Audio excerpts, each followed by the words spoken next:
दोनच मुद्दे मांडणार आहे। आज या ठिकाणी सामान्य शेतकरी कुटुंबातला मुलगा व्यापारी असेल किंवा नागरिक असतील या लोकांना या गोवंश हत्या बंदीच्या कायद्यामुळे खूप त्रास झालेला आहे। हिथं लोकांच्या भाव ह्या लोकांच्या अतिशय तीव्र भावना आहेत। हिथं भाषण करण्याचा कुणालाही म्हणजे इच्छा नाही, परंतु सामान्य नागरिक शेतकरी कुटुंबातल्या मुलाला काय त्रास होतो हे आम्हाला माहित आहे आणि भाऊ सुद्धा शेतकरी कुटुंबातले असल्यामुळे त्यांनाही माहित आहे।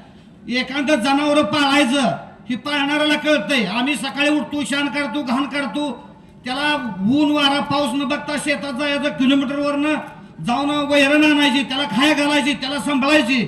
आणि सामान्य कुटुंबातल्या एखाद्या व्यक्तीला असं वाटतं मुलगा दवाखान्यात असतो किंवा मुलाच्या शिक्षणासाठी ज्यावेळेस त्याला गरज लागते पैशाची, सावकाराकडे जाऊन सावकाराकडून व्याजाने घेतलेले पैसे फिटत नाहीत म्हणून जे दारामध्ये जनावर पाळलेलं असतं ते विकावं लागतं आणि विकण्यासाठी ज्यावेळेस ते बाजारात येतो आणि त्यावेळेस विकल्यानंतर त्या व्यापाऱ्याला दिलं जातं, व्यापारी हा व्यापार करतो।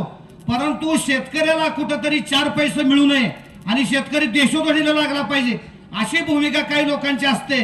आणि जनावर घेऊन जाताना घेऊन जाताना हे जे गोरक्षक अडवतात ह्या लोकांमुळे अतिशय मोठा त्रास होतोय। आणि आम्ही जनावर सांभाळतो, त्याचे देखभाल करतो, खायला पियाला रात्रीचा दिवस घालतो, मुलाप्रमाणे सांभाळतो आणि ही गोरक्षक मालक कशी काय होते ती आमची मालक होय, त्यांना काय अधिकार आहे? तुम्ही एक पिंडीभर सुद्धा दरवणार टाकू शकणार नाही।